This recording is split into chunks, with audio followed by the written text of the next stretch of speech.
ብስራት ኤፍኤም 101.1 ፕሮግራሙ እግር ኳስን በሬዲዮ ተመልከቱ። ሰላም ጤና ይስጥልን ውድ የዝግጅታችን ተከታታዮች፣ ቻናላችንን ላይክ፣ ሼር፣ ሰብስክራይብ በማድረግ እስከ ዝግጅታችን ፍጻሜ አብራችሁን ቆዩ። ታታሪና ለሙያው ልዩ ፍቅር ያለው ሰው ነው። ዛሬም ድረስ በኢትዮጵያ እግር ኳስ ውስጥ የማይደበዘው ድምጽ ብዙዎች ጋር ያስተጋባል። ለ2 ዓመታት ስካይ ስፖርትን እያሳተመ ሲሰራ ቆየ። በኋላም አድማሱን አስፍቶ ሸገር ኤፍኤም ላይ ድምጹን ማንቆርቆር ጀመረ። በበርካቶች ዘንድ ተወደደ። አዲስ አድማስ ጋዜጣ በፊት ገጹ ምስሉን ይዞት ብቅ አለ። በነበረው ቆይታም የወደፊት ህልም ምንድነው ሲባል ጥያቄ ቀረበለት። እሱም መለሰ 24 ሰዓት የሚሰራ የስፖርት ሬዲዮ ጣቢያ መክፈት ነው አለ።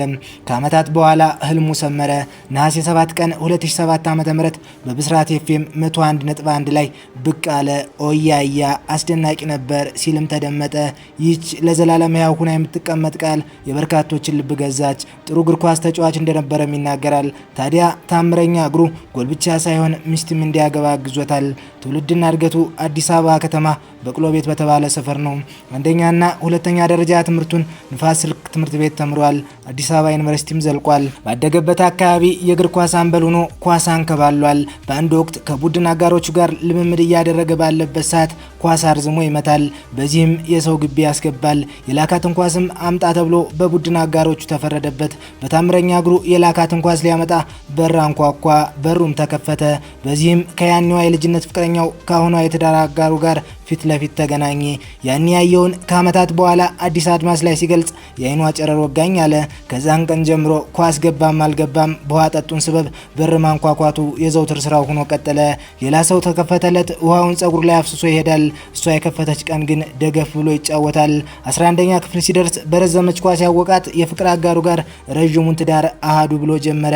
አጋጣሚዎች በሚፈጥሩት ነገሮች ላይ ስያሜ ለመስጠት አይቸግረውም። እሱ በአንድ ወቅት ባለቤቱ ሁለተኛ ልጅ ለመውለድ ተቃርባለች። እሱም ወደ ጣሊያን ለማቅናት ወሰነ። በወዳጆቹ ተሸኝቶ ባለቤቱንም እኔ አልመለስም ልጆችሽን ይዘሽ ሮም እንገናኝ አላት። በኋላም በጊዜው በነበረው የገዢው መንግስት ጉዞ ተስተጓጎለ። በዚህም ሳቢያ ይህን ውጣ ውረድ ለሁለተኛ ልጁ ስያሜ ሰጠው። ልጁንም የሮም መንግስቱ አለው። የፋና ኤፍኤሞች የስርጭት አድማስ ሳይገድበው ከዱባይ የኢትዮጵያ ኮሚቴ ባሉበት ከአሜሪካ የሰሜን አሜሪካ የእግር ኳስ ፌዴሬሽን ውድድር ላይ ተገኝቶ እግር ኳስን በሬዲዮ አስመልክቷል። የመሰለ የበሰለ የቀጥታ እግር ኳስ ዘገባ የአድማጭ ተመልካቾችን ብቻ ሳይሆን የትልልቅ ተቋማት አመራሮችንም ቀልብ መግዛት ችሏል። የአዋሽ ባንኩ ዋና ሰው አቶ ፀሐይ ሽፈራው ራጉኤል አካባቢ ያለ የባንካቸው ቅርንጫፍ ከመከፈቱ ቀድሞ ዞር ዞር እያሉ ሲገበኙ ከኤሌክትሮኒክስ ቤቶች የሚወጣውን ድምጽ ልብ ይላሉ። እግር ኳስን በሬዲዮ ተመልከቱ። ኢትዮጵያውያን በያሉበት ሁሉ ሲደርስ መርካቶ ላይ ጎላ ብሎ ይሰማል። ኦያያ ሲል ደጋግሞ የሰሙት መሰለን አስጠርተው የአብረን እንስራ ጥያቄ አቅርበውለት ከ12 ዓመት በላይ አብረው ዘልቀዋል። በሸገርና በፋና ቤት ከደመቀ በኋላ አዲስ አድማስ ላይ የተናገረው ህልሙን ማማተር ሲጀምር የመገናኛ ብዙሃን ባለስልጣን ውድድር ያወጣል። ዓለምን ያካለለበት የእግር ኳስ በሬዲዮ ተመልከቱ ዝግጅትን እማኝ አድርጎ ተወዳድሮ አንደኛ ወጣ። ህልሙን ብስራት ብሎውን አደረገ።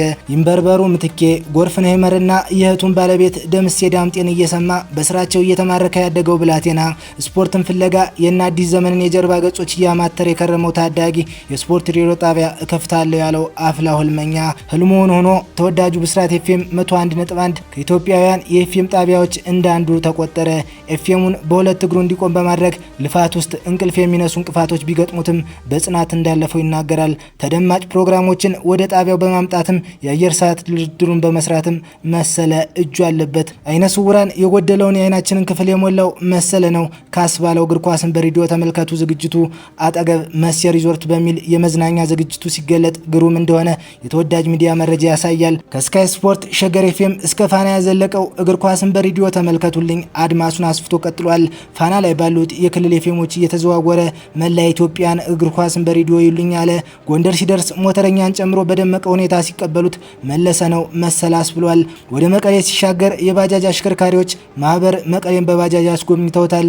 ወደ ጅማ ሲዘልቅ የኦሮሚያ ቴሌቪዥን አቀባበሉን በቀጥታ ስርጭት አስተላልፏል። በየትኛውም ሁኔታ እግር ኳስን በሬዲዮ አስመለከተ። በተመለከተም ጋዜጠኝነት እንዲከበር የበኩሌን ተወጥቻለሁ ይላል። የእግር ኳስ አዘጋገብ 2 እርምጃ እንዲራመድ አድርጓል።